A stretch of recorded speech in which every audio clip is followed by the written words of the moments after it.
I'm LindaWokoun, and welcome to my demo. Today we're going to be painting a floral. I took this photo of a hollyhock on a recent trip to Chicago, and this is the painting that we're going to be working towards in this demo. We'll begin the painting with a loose wet into wet wash, letting colors mingle on the paper rather than on the palette. It's a really fun way to paint, and I hope you enjoy it. Our goal in the first step of the painting will be to maximize a sense of movement. And we do that by using a lot of gravity, picking the paint up and picking up the painting and moving it around a little bit. And also using a spray bottle. Any misting spray bottle will work. You don't want one like this where you get big droplets. You want one like this that provides just a mist. I happened to pick this one up on Amazon in the beauty supply section, actually. I think they use this for hairspray. So anyway, it works really well. Now, once we've done the underpainting, we've allowed it to dry, we're going to move into the negative painting portion of the demo. I know most of you are familiar with negative painting. For those of you who aren't, in negative painting, we define a subject by painting around it. So negative painting is all about silhouettes, and we use silhouettes to describe what's going on in the painting. Before we jump into the painting, I'd like to introduce a technique that I call rainbowing. Now, rainbowing is a way of allowing complementary colors to mingle on the surface of the paper and let them run into each other without creating a lot of neutrals or, in some cases, even mud. And we do that by using the color wheel. So it's one of those techniques that's easier to show you rather than try to explain it. So let me do that. Combining complementary colors in a wet into wet wash can be a little tricky. Let me show you. I've wet a little square here that'll serve as my wet into wet wash. And I picked up a little bit of ultramarine blue. And let's mingle that a transparent orange. I'm just going to push that right up next to the blue. And let's let gravity work its way a little bit. And you can see that where the two colors meet, we have a very soft transition, but it's also a very neutral transition. Now let's say I want to mingle these same two colors, but I want to avoid this neutral passage. And that's where rainbowing comes into play. I have an example here of a color wheel, and let's say I want to combine blue to orange. And instead of going directly, I work my way around the color wheel. I would go from blue to green to yellow to orange, or in the opposite direction, blue to violet to red to orange. Let me show you what that looks like. I've wet a square. I'll pick up my ultramarine blue.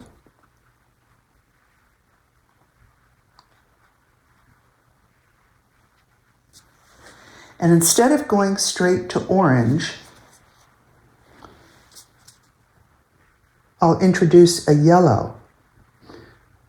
Gives it a bit of a green transition. From yellow, works beautifully with orange. Just working my way around the color wheel with analogous colors right next to each other. And you can see that even with these bright colors, just having that little bit of bridging yellow keeps the two colors separated enough that they remain vibrant, but you are still doing a wet into wet, soft-edged integration of two primary color or complementary colors. In today's painting, we're going to be flowing red into its complement green. So let me show you what that would look like with rainbowing. I've wet a square, and I'm going to pick up a warm red. And rather than go straight to green, I'm going to go to its complement, or to an analogous color, yellow. Again, that bridging yellow. And yellow works beautifully with green, so I can go straight from yellow. Here I have a sap green. And I can even intensify that red, as long as I've got that bridging yellow, and I have a soft transition going red to green. Now remember that I said you can go either way on the color wheel. So in this example, we went from red to green via yellow. But what if we were to go the opposite direction, from red to violet to a turquoise to a green? And that's actually the way the painting that we're going to be doing today.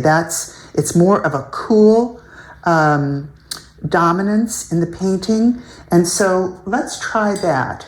We'll go from our warm red, and instead of going straight to a yellow, let's go to a pinky red.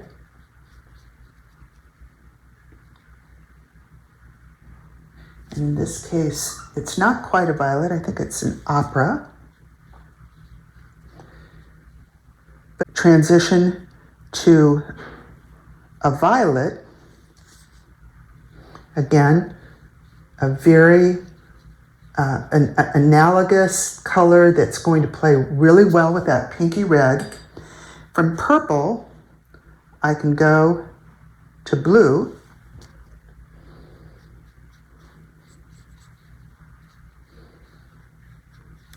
And of course, blue is analogous to green and plays well, and I can go straight into green.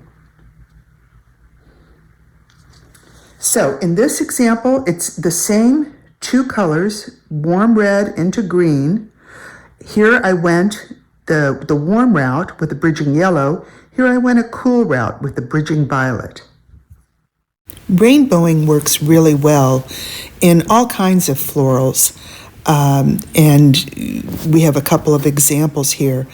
But it also works really well in architecture, as you can see at the roof line, and even in faces and portraiture. In our painting today, this will be our color strategy.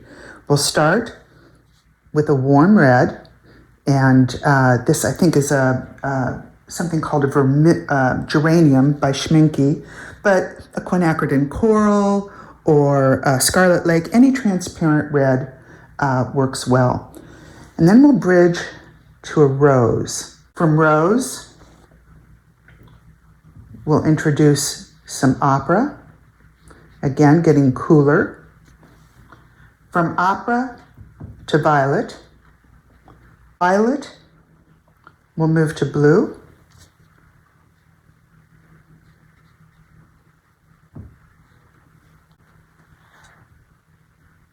To turquoise, starting to warm up towards green. And from turquoise to our sap green.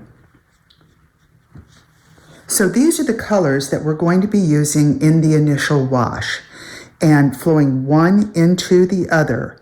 Now, once we finish the wet into wet portion of the demo, we're going to be doing some negative painting, and we'll be using the same colors, but we might also introduce a perylene violet, which is a really warm dark, and also some burnt sienna, a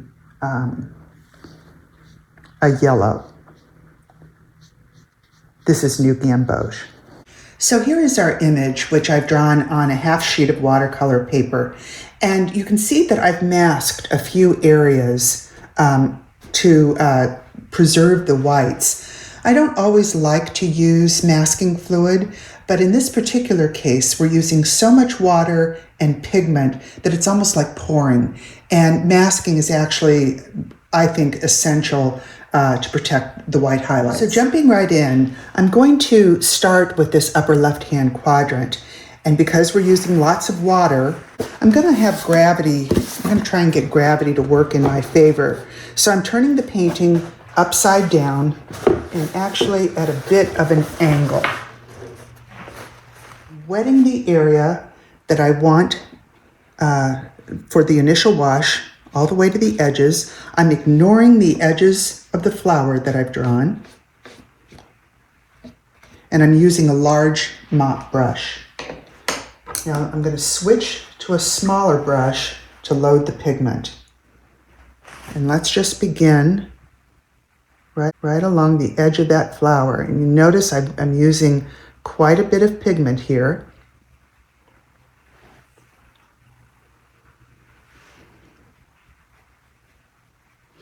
And just let it run. Now from that warm red, let's move to a rose along that edge. And we're going to rainbow our way into this outer passage. So I've got a rose beginning to do the bridging work for me to protect that vibrant red. From rose, I'm going to move to a violet.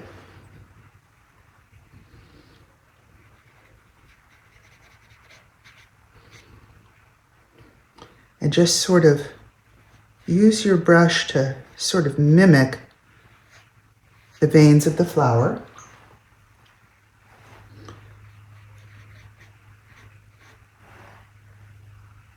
Continuing to load the violet. There we go. And I'm just going to start dropping in some blue where I have the violet. And again, still ignoring any of the lines on my paper.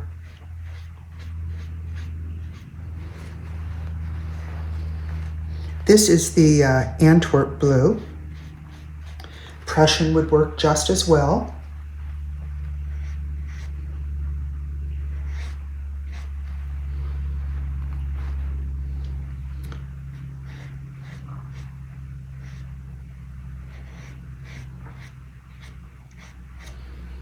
And from blue, we can move into our green.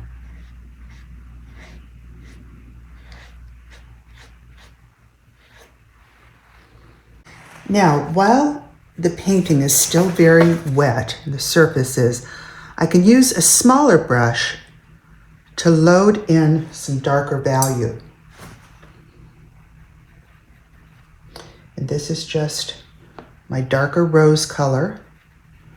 And in the center of that flower, the values are very dark. So while I'm waiting for this section to dry a little bit, let's concentrate on this other upper area of the painting. I'm wetting it. So I'm going to start with a rose. And I'm going to leave a bit of a white separation, not much. And then from the rose to the violet. There we go. A little bit of blue. Flower. From blue to my turquoise.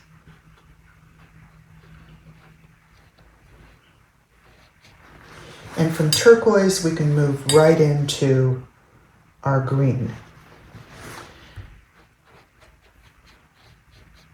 Add in a little gamboge into that green. We're going to be doing quite a bit of negative painting here, so there'll be plenty of opportunities to add darks. Keeping it a little bit darker back behind that flower.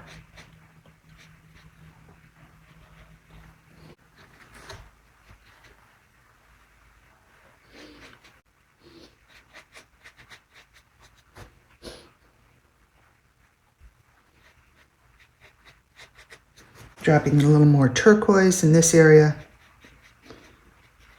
And I think we'll let that dry. Let's turn the painting right side up again and think about where we're going to move next. So let's move into this area. And here we're going to be doing quite a bit of rainbowing because we're going to have this flower petal just flow right into the leaves behind it. So I'm going to start with my red. And it's a warm red.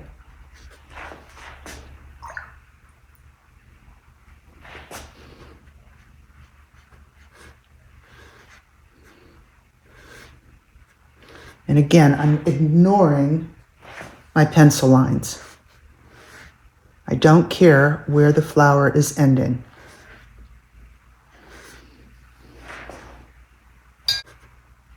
Now I'm introducing a little bit of opera to begin to cool things down.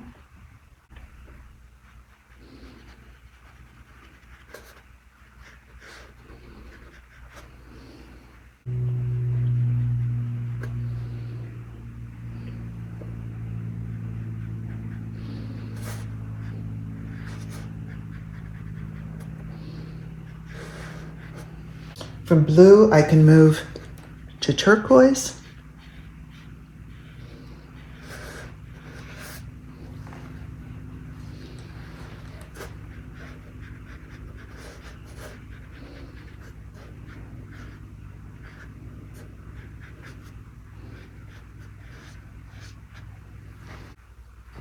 And from turquoise right into green.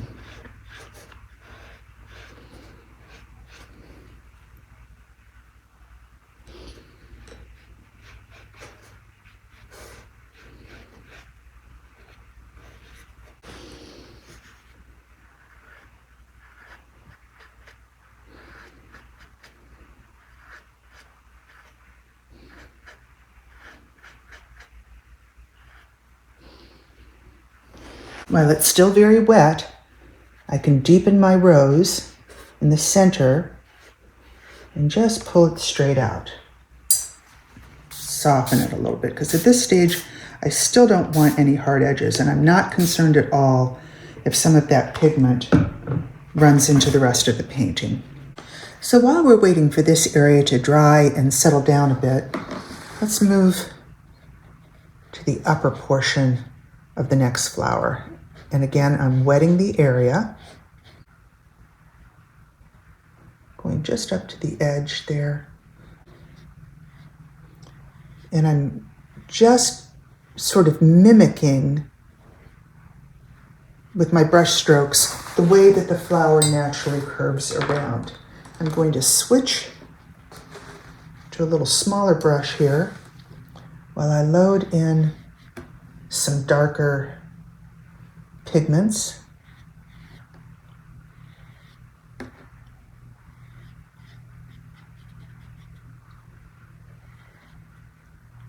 And we're after.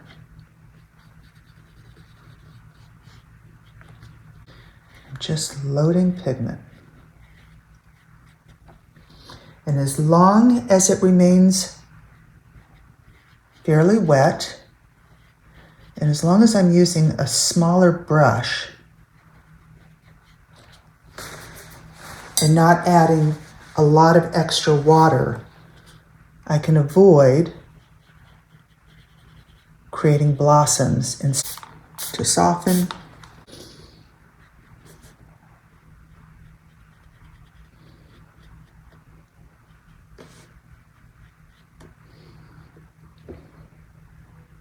and while this is still a little damp, I'm just going to lightly mist. I don't want those edges to be quite so hard when we move into the next section. Now let's start to move down the paper here. And I'm wetting this next petal. And I'm even wetting back into areas that we've already painted, because again, I want to keep edges really, really soft. With my red, just let it run down the page. Some rose.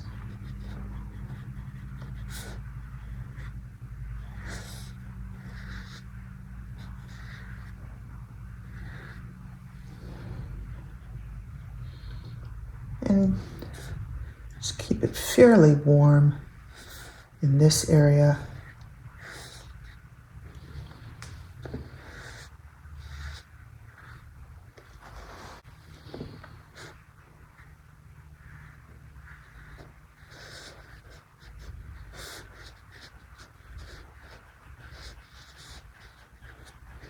From my violet to my blue.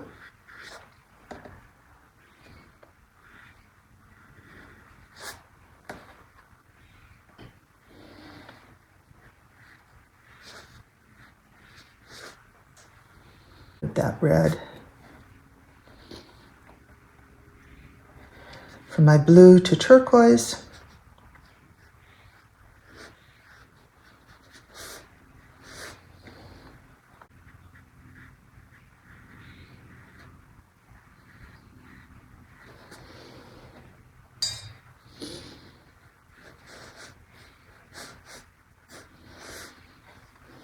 And from turquoise to that green.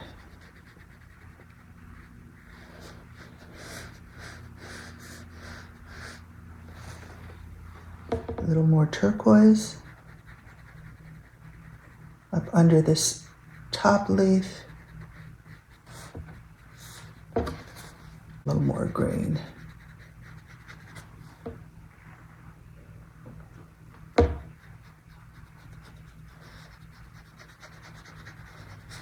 And the edge of that leaf a little bit, so I'm going to drop in a little bit of gamboge.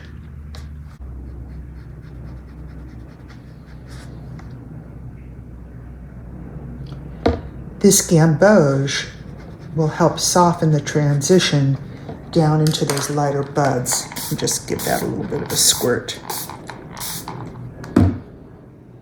So I'm going to transition into this lower petal here.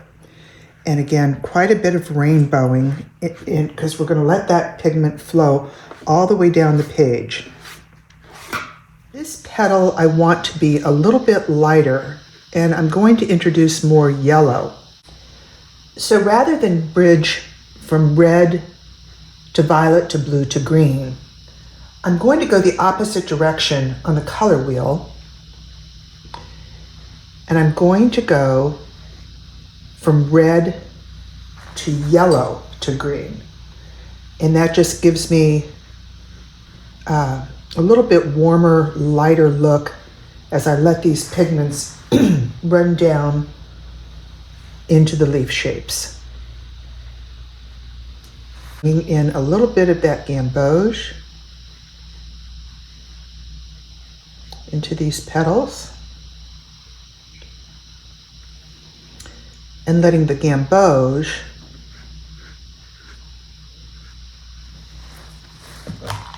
run into the leaves. I'm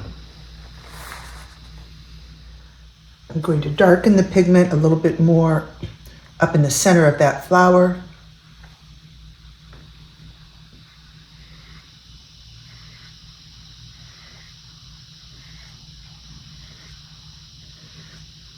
Soften it.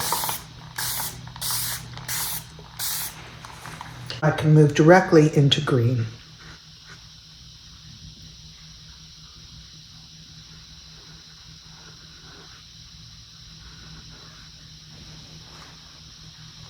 Just curving under this leaf in front and letting all of that just run down into those bud shapes. And I can take that green fairly far up into this leaf shape because I've got so much yellow up there. And I'm not going to run any risks of creating mud. Still plenty of blue.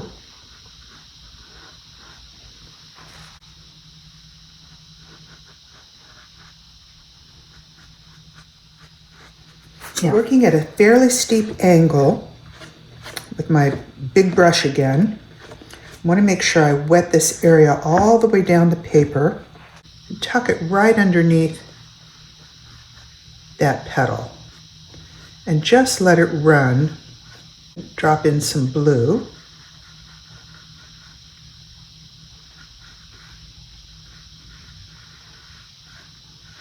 And you can see, even though we're still painting very wet into wet, we're beginning to define some of the leaf shapes with what I'll call just very loose negative painting.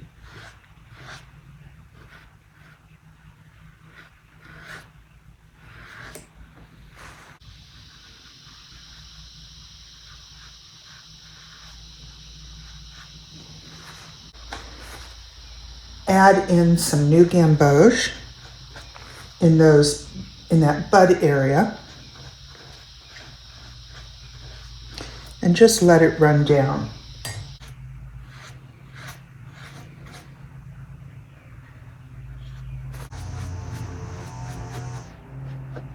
And I'm going to drop in some pink up in this area into the warm red.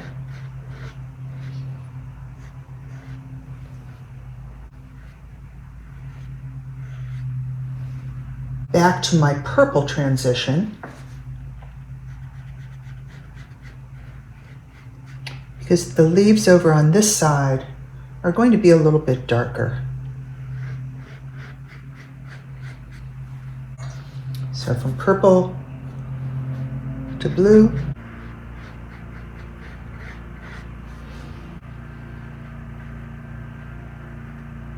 and I'm just tucking in some blue under that forward leaf shape.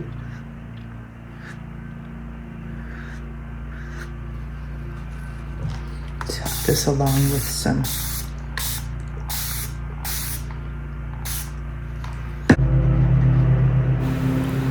sorry about the background noise. It looks like the landscape guys showed up on filming day. Dropping in turquoise here, and again just letting it flow down the page. And some more turquoise. As long as it's wet, I can keep adding.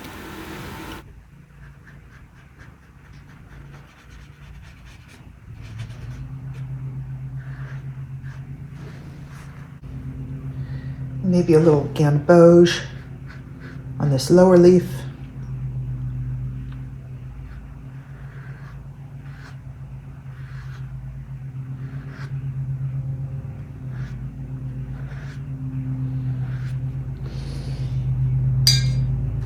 And now I'm just going to continue to add pigment.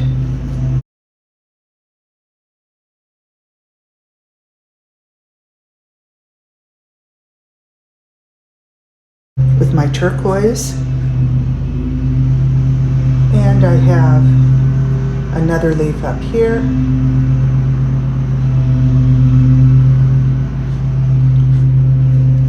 And if you just let gravity and the pigment and your spray brush do the work, you can see we almost have the suggestion of leaves without actually painting them directly. I'm going to come back into this area under this leaf while it's still wet and add in more turquoise and just let it run.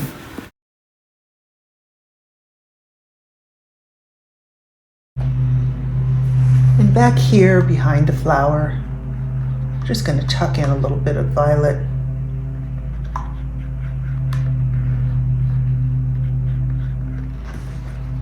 And let that also mingle down the page.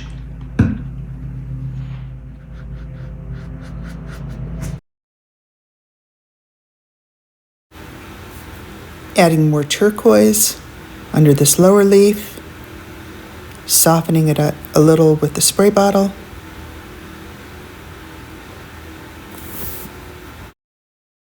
Okay, I've added a little more blue down in this area and just let it run, keeping things very soft. Tucked a little more violet there in behind the petal there. But one of the things that I want you to observe before we move to the next stage of the painting is that I pretty much ignored local color. And while the leaves eventually get to a green, we go through a lot of pinks and purples on our way there. And when we get to the negative painting, hopefully what you'll discover is that it isn't color that defines the leaves, but rather their silhouette as we paint around them. So let's move to that stage next. I'm just working my way around these bud shapes and roughly matching the color that's behind.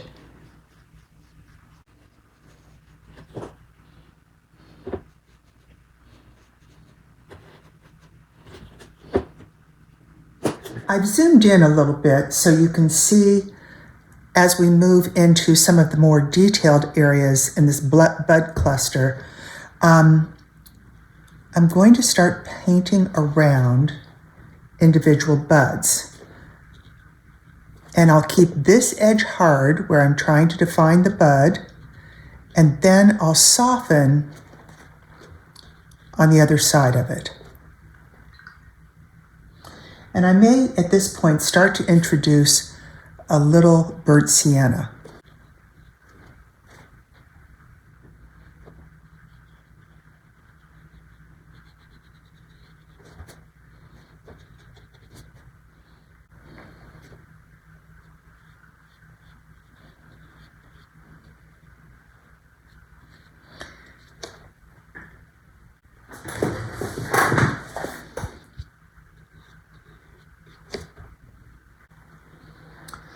The spaces in between the buds are what's called a captured negative. Now, what's a captured negative? I just painted one. It's usually a small space where the edges are hard on all sides. So I'm going to keep on working my way around these bud shapes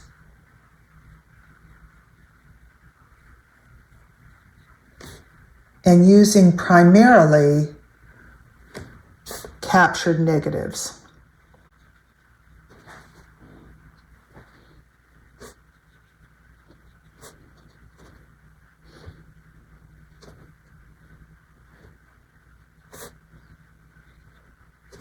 Even though I haven't drawn additional buds back here, I can just create one by painting around my imaginary little bud here.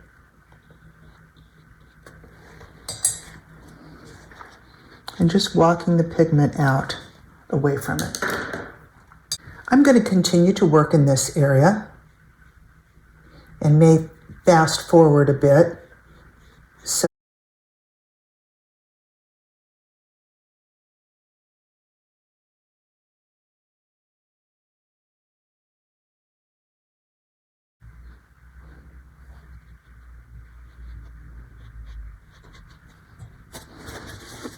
And I'm still wet into wet here, so it's still fairly loose.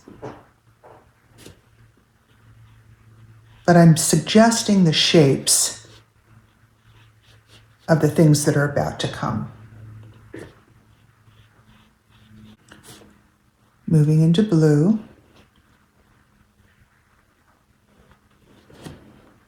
Up in this area, I want to keep it loose.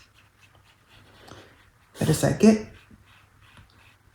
down towards the edge of that leaf shape,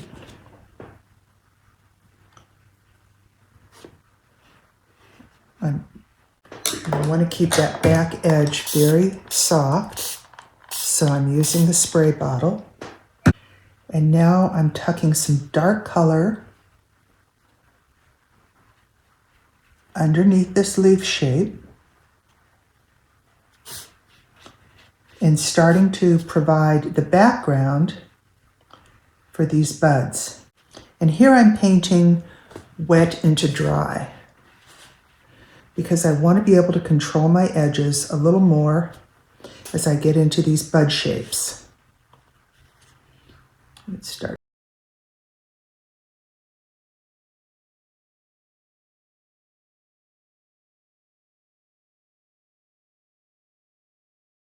So I'm going to move up into this area, and there's a leaf right on top of these other two that I'm going to start to define.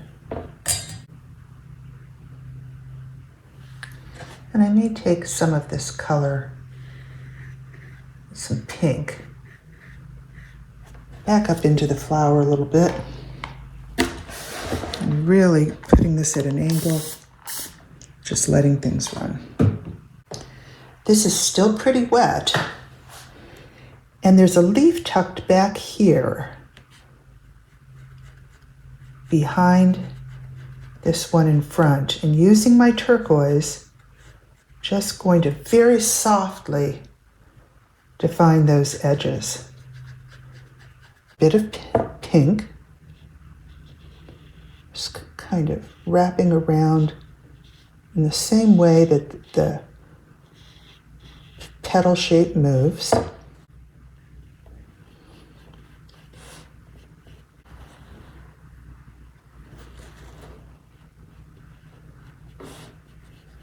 But because I'm moving into a yellow area, I don't want to take that purple down into that.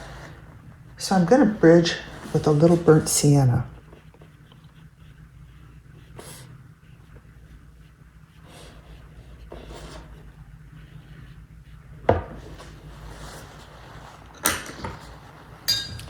And that will provide enough dark to define the edge of that leaf shape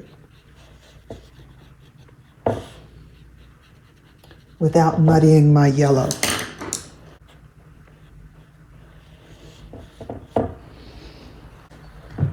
And again, let the spray bottle help us out a little bit here.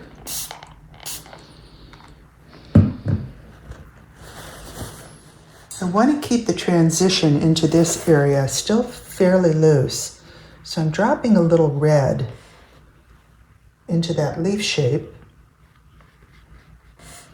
and then just letting it run into the leaf below, sort of forming the vein of this lower leaf. And just spray it to keep it soft. And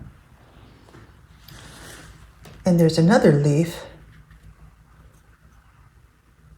tucked back in here.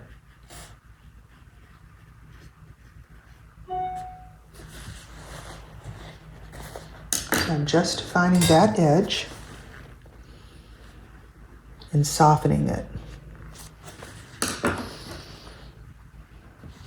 Maybe some of that burnt sienna.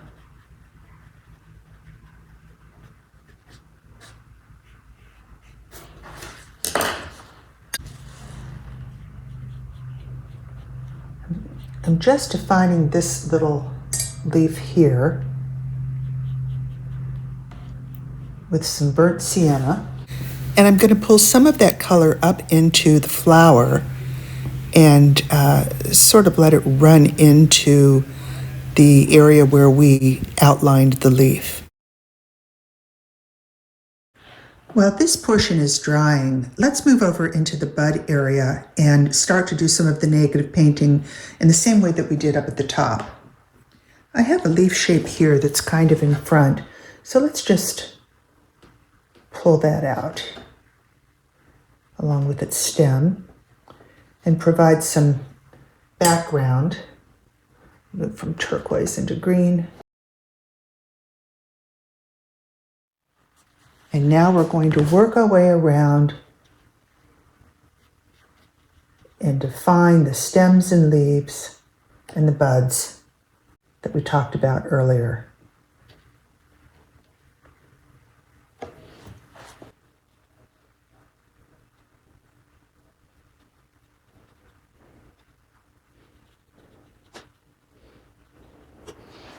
We have a lot of negative painting in this area, so I'm just going to speed up the video a little bit while we work our way around this bud area, adding darks and captured negatives.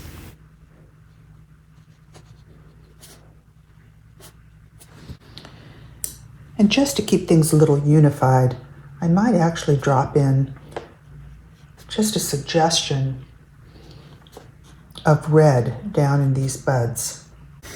As we're getting farther into the negative portion negative painting portion of the painting, now is as good a time as any to start removing the masking fluid.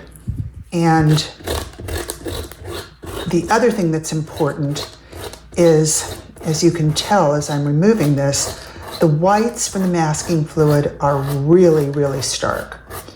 As we do more negative painting, we're also going to take some time to soften all of these hard white lines and integrate them with the flower and the leaves and the buds.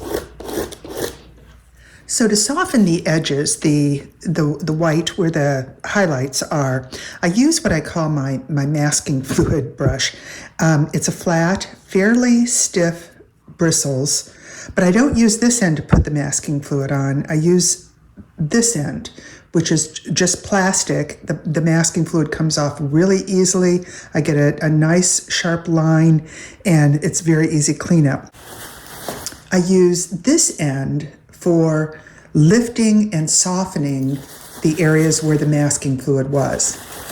And let me show you how that works. I'm just wetting along the edges and letting some of that color run back into the white. And I might extend that white just a little further. I'm going to add a little bit of yellow to some of these highlight areas that we've softened after removing the masking fluid, and it just gives a little bit of a bit warmer look to some of the highlights. Also adding yellow to these central stamens, burnt sienna underneath those stamens to provide some of the shadow. Dropping in yellow in the light areas of the stamens on the lower flower. There are some captured negatives underneath the flower here that help define the leaves and their stems.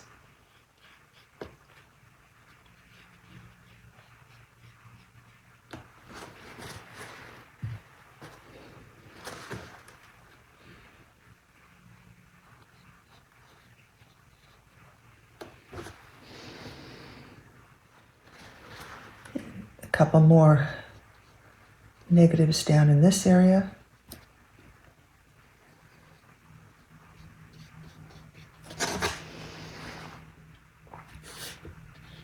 Pulling some of this red further into these leaves.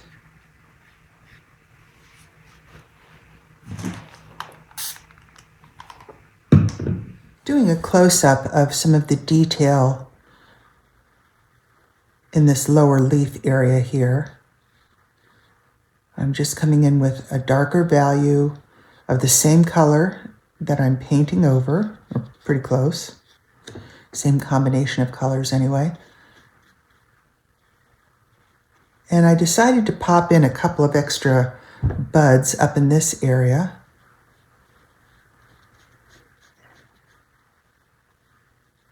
And this one shape, but defined this upper leaf, this leaf, and these bud areas. Some more stems and flowers down here. And I'm just going to be working my way around the painting, finding areas where we have an opportunity to just add some depth and some definition with negative painting.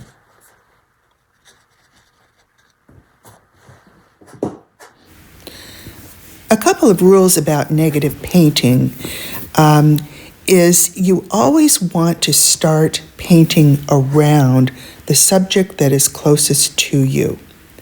And that's kind of what we're doing in these areas with that forward bud and those stems. The other thing to keep in mind is that you also want to go about 2 or 3 values darker with the color that is already on the page. I'm also going to re-wet this area below the leaves and go maybe a shade or 2 darker. The area that I'm painting into is, as you can see, very, very wet. And I'm just going to let the video speed up through this portion and just let you see how the paint moves across the paper.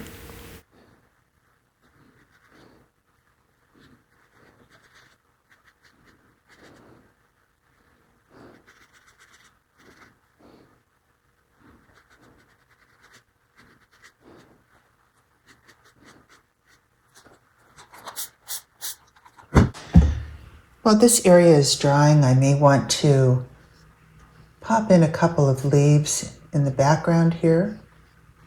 And again, I'm doing it with negative painting. And I'm just defining a leaf here by painting around it. We have a few more leaves tucked up behind these buds.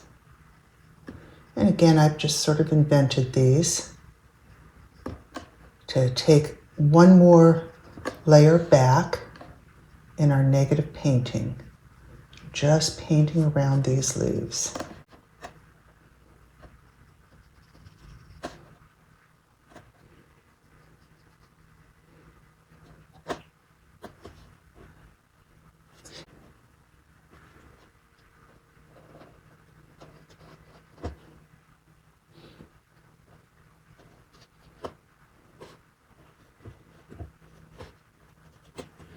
It's fun with each layer that you go back. You just get such great depth. And let's add a few more leaves down here, sort of tucked under these forward leaves.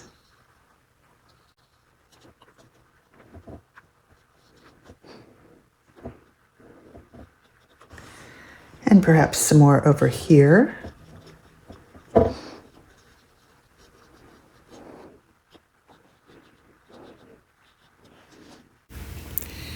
And in this area, we're just painting that next layer of leaves behind the first set of buds there.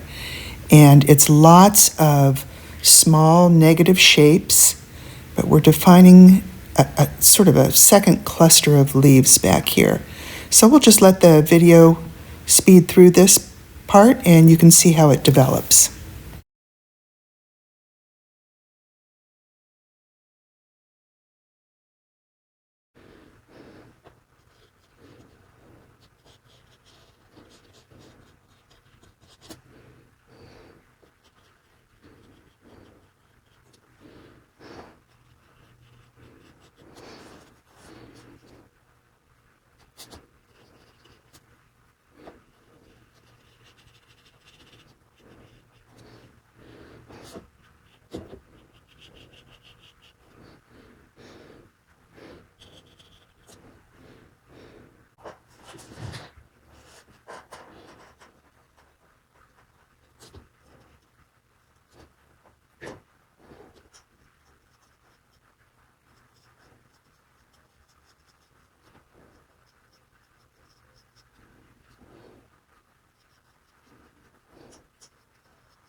Negative painting can be almost intoxicating. You can just kind of get lost in this for hours, going back layer after layer, adding more detail.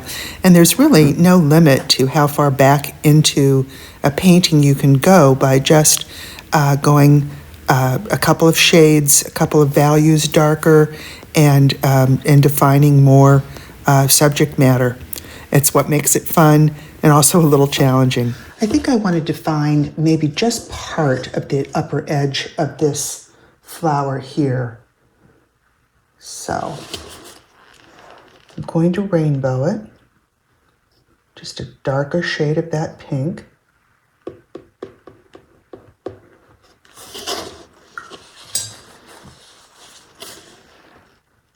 And then adding the blue.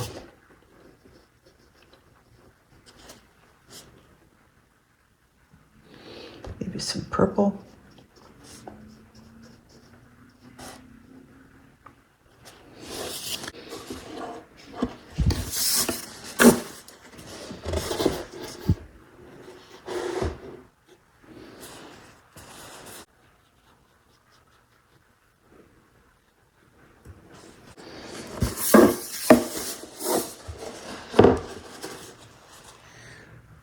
We're getting close to the end here. There's just a couple of more captured negatives, the little holes that separate the petals. And on this flower,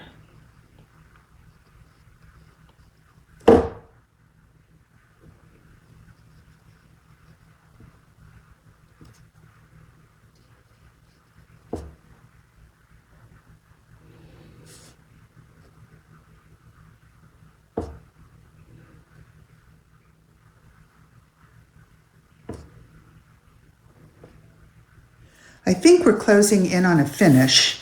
Before we make that final determination, I want to try a mat on it first and see if there's anything that we might want to change or adjust once we've seen it with a clean white mat. And I think we're pretty close. To review, we started our painting by rainbowing, first dropping in red, moving to violet, then to blue, and then adding green. And we used that same technique throughout the painting, moving our way around and down the paper. Once we completed the wet into wet rainbowing wash, we moved on to negative painting.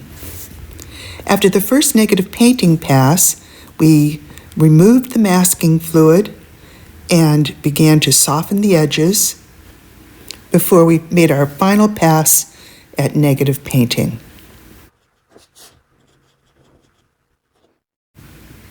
Again, I'm LindaWokoun, and I hope you enjoyed this demo. Thank you for watching, and please enjoy the rest of the convention.